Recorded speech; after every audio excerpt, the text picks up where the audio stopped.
वो अंग्रेज वो एक युवक के शव से डर रहे थे। दुनिया में कितने ही क्रूर कानून कहीं पर हैं, दुनिया में कहीं पर कितने ही क्रूर कानून हो, चाहे पाकिस्तान हो, चाहे बांग्लादेश हो, अमेरिका हो, फ्रांस हो, जर्मनी हो, कोई दुनिया का देश हो, और उसके कानून कितने ही सख्त क्यों ना हो, उन कानूनों के अंदर एक बात है, अगर किसी आदमी ने, एक आदमी ने 1000 आदमी मार दिए, 1000 आदमी मार दिए हो और उसको फांसी पर चढ़ा दिया जाए, आपके पास इससे बड़ी सजा नहीं, दुनिया के कानूनों में इससे बड़ी कोई सजा नहीं।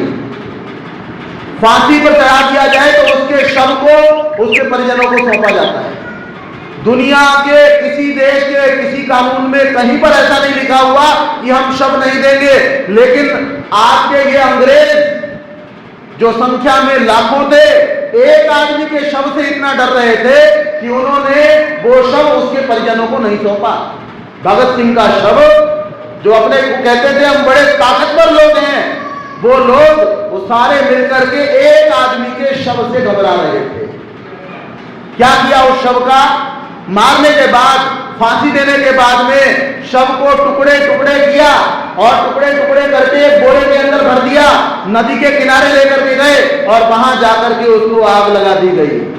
आपके पास मैंने कितना घृणित काम किया होगा, किसी को फांसी देकर के आपके पास इतनी हिम्मत नहीं है, सारी सरकार के पास इतनी हिम्मत नहीं है, सरकार में एक आदमी ऐसा नहीं मिला जो उनके माता पिता की आंखों में आंखें डाल करके कह दे कि आपके बेटे का शव है, इसको लेकर के चले जाओ।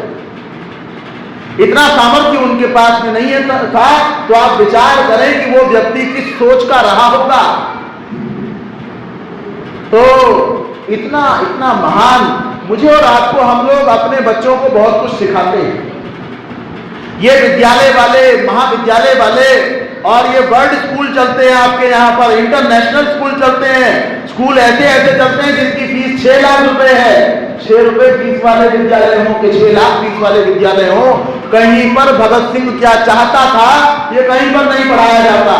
कहां पैदा हुआ, भाई का नाम ये था, चाचा का नाम ये था, स्वर्ण सिंह इसका नाम था, अर्जुन सिंह इसका नाम था, हो गया जी, पूरा हो गया। वहां से पैदा हुआ, यहां पर फांसी दे दी गई, कहानी पूरी हो गई। आप स्वामी दयानंद को इतना ही जानो, अगर टंका बराबर पैदा हो गई, अजमेर में मृत्यु हो गई थी, फिर उसके बाद यहाँ चले गई थी, लाहौर चले, ये ऐसे स्वामी दयानंद के विचारों का प्रचार होगा। हम लोग यहाँ पर हवन की बात करते हैं, हम लोग यहाँ पर ईश्वर की उपासना की, जो जो बात स्वामी दयानंद ने की उस बात को हम यहाँ पर रखते हैं। किसी भी महान व्यक्ति की उपासना का, पूजा का, उसके पीछे चलने का, उसके पदचिन्हों पर चलने का तरीका ये नहीं है कि आप ये याद कर ले, पता हो इसमें कोई बुराई नहीं है, आप स्मारक बनाएं कोई बुराई नहीं है, आप बुत खड़े कर दें कोई बुराई नहीं है, लेकिन उसके विचारों को तो दुनिया को बताओ।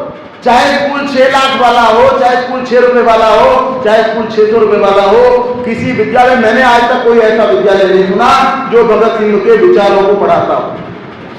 एक नवजीवन ट्रस्ट बना हुआ है, आपने सुना हो शायद, बड़ा प्रसिद्ध ट्रस्ट है। नवजीवन ट्रस्ट से गांधी की सारी पुस्तकें, गांधी जी की सारी पुस्तकें वो बहुत कंसेशनल रेट पर छापी जाती है। भगत सिंह के विचारों को छापने के लिए कोई ऐसा ट्रस्ट नहीं बनाया गया, आज तक कोई नहीं बनाया गया। हाँ, कोई मेरे आपका जैसा व्यक्ति जिसको कुछ समझ में आता है, वो क्या करता है, उसको कहीं पे कुछ मिल जाता है, वो उसमें से कुछ निकाल करके कुछ छाप देता है, लेकिन वो कहां तक पहुंचा पाएगा। एक आप नवजीवन ट्रस्ट के बारे में अता पता कीजिएगा, कितनी अरबों रुपए की पुस्तकें वहां से छप चुकी होंगी। तो विचारों का प्रचार किसका होगा? गांधी जी के विचारों का आप प्रचार कीजिए, कोई मनाही नहीं है, लेकिन आप जो है भगत सिंह के विचारों का प्रचार क्यों नहीं करते हैं? दुनिया को जिसके विचार के पीछे चलना होगा चल पड़ेगी। क्या विचार थे उस व्यक्ति के, क्या विचार थे, वो क्या कहता है, वो ये चाहता है, उसका प्रश्न है। किससे प्रश्न है?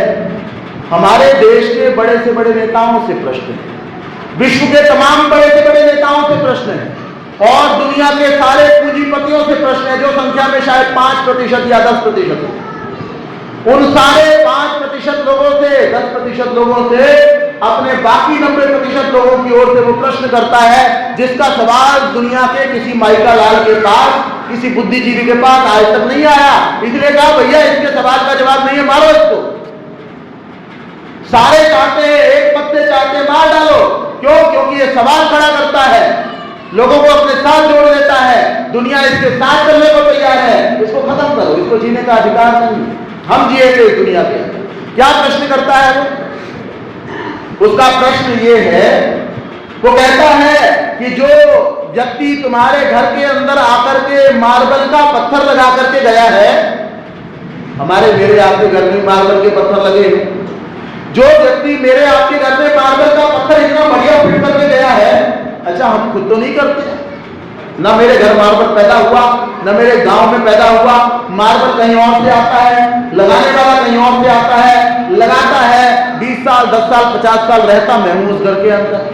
तो वो प्रश्न करता है, उस व्यक्ति का मकान जो है वो कीड़े मकोड़ों के बीच में क्यों है? उसके घर के बाहर पानी क्यों भरा रहता है? मेरी आपकी गलियां भी साफ मिलती हैं, उन पर भी झाड़ू लगाने वाला है, लेकिन ये जो मार्बल लगाने वाला है उसके घर में मार्बल क्यों नहीं लगा हुआ? ये दुनिया के सारे हुक्मरानों से भगत सिंह का प्रश्न है, उत्तर दीजिए इसका। कि जो आदमी लगाने वाला है, पसीने बहाने वाला है, आपकी दीवार खड़ी होती है, बहुत ऊंची दीवार खड़ी होती है, बहुत ऊंची दीवार खड़ी होती है, बहुत बढ़िया उसके ऊपर वो क्या क्या लगाया जाता है, कोई पीओपी की जाती है, कोई पेंट किया जाता है, कोई सफेदी की जाती है, कोई चूना लगाया जाता है।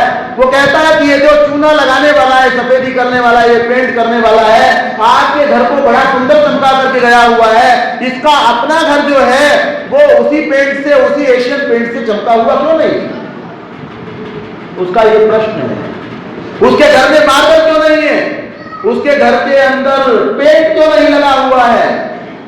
जिस स्कूल के अंदर आपके बच्चे पढ़ाई करते हैं, आपके घर में काम करने वाला मजदूर, आपकी फैक्ट्री में काम करने वाला वर्कर, उसके बच्चे उस स्कूल में पढ़ने के अधिकारी क्यों नहीं है? ये भगत सिंह का प्रश्न है। बोलो आज किसी के पास इसका उत्तर है? आज किसी के पास उत्तर है? हमारी जो वैदिक काल की शिक्षा थी, वहां पर शिक्षा व्यवस्था के अंदर किसी से एक नया पैसा नहीं लिया जाता, एक नया पैसा नहीं लिया जाता था। आज आपका धर्मगुरु कहता है और खुले प्रचार करते हैं कि मुझे तो साहब 3 स्टार होटल में रुकूंगा साहब, तब आऊंगा। ये आपका धर्मगुरु कहता है। वो क्यों भगत सिंह के विचारों का प्रचार करेगा? मेरे रहने की व्यवस्था कहां है? 3 स्टार होटल है कि नहीं? अरे धर्मगुरु को भी अच्छी जगह रुकवाना चाहिए, अच्छा ही उसको सब कुछ देना चाहिए, लेकिन ये क्या गरीब आदमी प्रचार कौन करेगा? अच्छी बात कौन बताएगा जाकर के? वहां आपका धर्मगुरु कहता है कम से कम 3 स्टार होटल होना चाहिए। जिसको आप बहुत बड़े नाम वाले समझते हैं, आप उनसे पता कीजिएगा, पूछो उनको फोन करके कि बुलाना है, आपको पता चल जाएगा। वो कोई दयानंद से बड़ी बात करता है? दयानंद ने कहा किसी को कि मुझे 3 स्टार होटल चाहिए, भगत सिंह ने कहा किसी को मुझे 3 स्टार होटल चाहिए, 5 स्टार चाहिए। उसके बाद में और टोटल आपका बजट कितना था? फिर बजट पूछेगा आपसे। एक यहाँ इंद्री के पास के कुछ लोग थे, मुझे बता रहे थे, नाम मैं नहीं लूंगा, लोग कहेंगे जी हम तो उनके भगत हैं जी, वो तो बहुत बढ़िया है जी, फलानी बात है, लंबी लंबी बात शुरू हो जाती है। तो एक बड़े नामचीन व्यक्ति के पास, पहले वो आर्य समाज के प्रचारक थे, आजकल उनका अपना हिसाब बहुत बड़ा हो गया, हजारों करोड़ का हो गया, उनके पास पहुंच गए। कह लगे जी साहब आप उनके साथ रिलेशन भी जोड़ा, आप हमारे वो लगते हैं। उस बड़े धर्मगुरु को कहा कि आप आपके घर की बेटी हमारे यहाँ आई हुई है, बताया रिलेशन बताता ही आदमी, बड़े आदमी से बताता है, गरीब आदमी को कोई नहीं बताता जी मेरा तेरे से संबंध है, अमीर आदमी को सारे बताते। तो साहब आप हमारे यहाँ आ जाइए, एक धर्मशाला बनवाने की इच्छा है, आप आओगे, कुछ बोलोगे, कुछ आ जाएगा, काम चल जाएगा। बोले आपका बजट कितना है? तो बजट तो आप आ जाएंगे, आप बस प्रोग्राम करवा देंगे, आदमी इकट्ठे कर देंगे। बोले देखो कम से कम 21 लाख का बजट होगा तो आऊंगा, 2-4-10 दिन आने के लिए, 7 दिन से ज्यादा नहीं आना। बोले बजट कितना होना चाहिए आपका? 21। मैं इससे कम बजट में आता ही नहीं। बोले क्या मतलब? बोले मतलब ये भाई कहीं होर्डिंग लगाओगे, मेरे नाम के पर्चे लगाओगे, मैं ऐसे ही आ जाऊंगा, इतना बड़ा नाम हो गया। तो आपके धर्मगुरु को ये सब कुछ सारी चीजें चाहिए, वो क्यों भगत सिंह के विचार का प्रचार करेगा? क्यों प्रचार करेगा उसके विचार का? तो उसका प्रश्न है, दुनिया के किसी के पास में इसका उत्तर नहीं है। एक व्यक्ति मेरे को कहने लगा, मैंने ये बात किसी के सामने रखी,